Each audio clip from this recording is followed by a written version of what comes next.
Hi! Welcome back to my channel AJ cinema time. வணக்கம். இன்றைக்கி நம்ம சேனலில் இப்போ ரீசெண்டாக வந்த கிரானி மூவியோட ஸ்டோரி லைன் தான் பார்க்க போகிறோம். இது ஒரு horror thriller movie.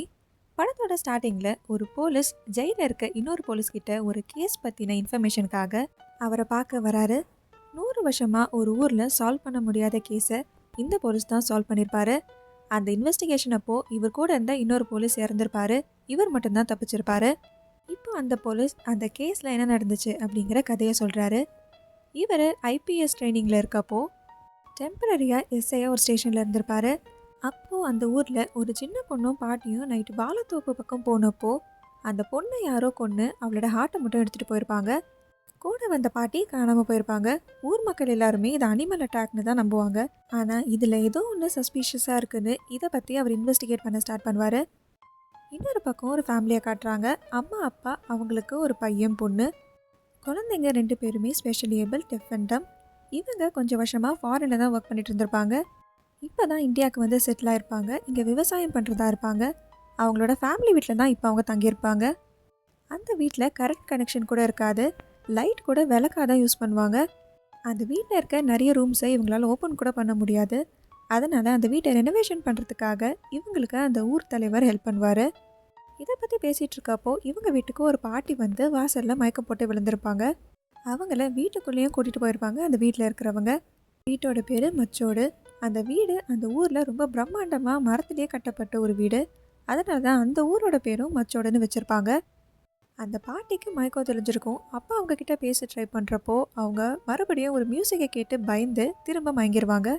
Police case பற்றி இன்வெஸ்டிகேட் பண்ணுறப்போ ஊருக்கு வெளியே இருக்க ஒரு ஆப்பக்கடை வச்சுருக்க பாட்டியோட வீட்டுக்கு போகிறாங்க. பாட்டிக்கிட்ட விசாரிக்க போயிருப்பாங்க. ஆனால் இவங்க போனப்போ அந்த பாட்டி அங்கே இருக்க மாட்டாங்க. அங்கே ஒரு வித்தியாசமான செடி தான் இருக்கும். அந்த செடி போலீஸோட கையவும் கடிச்சிருக்கும். ஆனால் செடி இவர் கையை கடிச்சதுன்னு சொன்னால் கூட இருக்க யாருமே அவரை நம்ப மாட்டாங்க. இப்போது அந்த வீட்டு ஓனரும் அந்த ஊரோட ஊர் தலைவரும் ஒரு வேலை விஷயமா வெளியே போயிருப்பாங்க. அப்போ அந்த ஊர் தலைவர் இவர்கிட்ட ஒரு கதையை சொல்கிறாரு.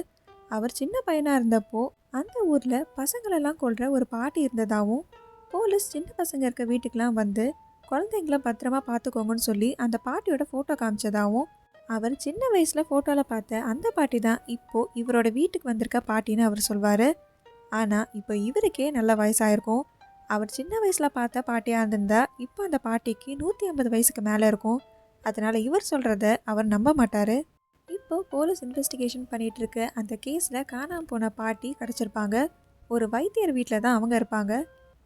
ஆனால் அவங்க இப்போ எதையோ பார்த்து பயந்து பேசுகிற நிலைமையிலே இருக்க மாட்டாங்க. அந்த வைத்தியர்கிட்ட இவரை கடிச்ச அந்த செடியை காமிச்சு போலீஸ் இந்த செடியை பற்றி உங்களுக்கு தெரியுமான்னு கேட்பாரு.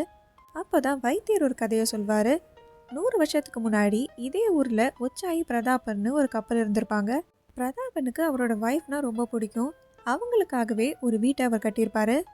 அந்த வீடு தான் மச்சோடு. ஆனால் அவங்களுக்கு குழந்தைங்க பிறந்த அப்புறம் வயசாக ஆரம்பிச்சிருக்கும். அதனால் பிரதாபன் வீட்டை விட்டு போயிருப்பார். 30 வருஷம் கழித்து அவர் திரும்ப வருவார். ஆனால் அப்போது ஒச்சாய்க்கு வயசாயிருக்கும். ஆனால் பிரதாபனுக்கு போனப்போ இந்த வயசு தான் 30 வருஷம் கழிச்சும் இருக்கும். எப்படி போனாரோ அதே வயசில் தான் திரும்ப வந்திருப்பார். அவருக்கு எப்படி இத்தனை வருஷமாக வயசே ஆகாமல் இருக்குது? அவர் அப்படி எங்கே தான் போனார்? இப்போ எதுக்காக திரும்பி வந்திருக்காரு? இந்த கப்பலுக்கும் இப்போது அந்த ஊரில் நடக்கிற கொலைகளுக்கும் என்ன சம்மந்தம்? இப்போது அந்த வீட்டை தேடி வந்திருக்க அந்த பாட்டி யார்? எதுக்காக வந்தாங்க? அவங்களோட பிளான் தான் என்ன? இதெல்லாம் அந்த போலீஸ் கண்டுபிடிச்சி இந்த கேஸை சால்வ் பண்ணாரா இல்லையா அப்படிங்கிறது தான் இந்த படத்தோட கதை. இந்த மாதிரி மூவிஸோட ஸ்டோரி லைன் பற்றி தெரிஞ்சுக்க நம்ம சேனலை சப்ஸ்கிரைப் பண்ணிவிடுங்க. பக்கத்தில் இருக்க பெல் ஐக்கானை கிளிக் பண்ணிவிடுங்க. இந்த வீடியோ உங்களுக்கு பிடிச்சிருந்ததுன்னா இதுக்கு ஒரு லைக் பண்ணிவிடுங்க. Tata bye from AJ cinema time. வணக்கம்.